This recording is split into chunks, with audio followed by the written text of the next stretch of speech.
Hi, I'm Crystal, and today I'm going to make some titles for my junk journal.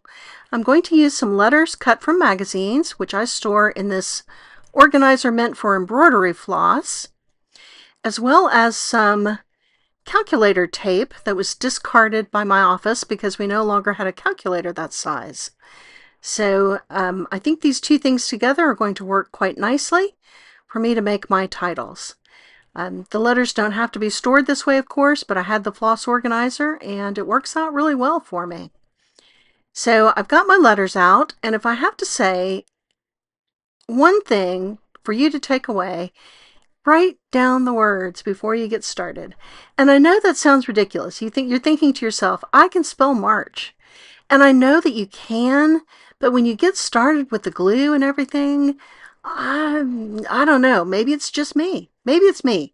If you think it's just me, please tell me in the comments. But I'll get in the middle of a word and I will lose my place and I will mess it up. So I really find it helpful to write it down before I get started with one of these little projects. That's been true ever since my traditional scrapbooking days. It just makes a huge difference. It makes it so much easier for me. So once I've got my words spelled out and I ascertained that they're going to fit in my journal, I just cut a little bit of calculator tape, get out my glue stick, and attach the letters to the calculator tape. So I'm going to be able to take these titles into my junk journal to mark out the months as I work my way through my smashbook.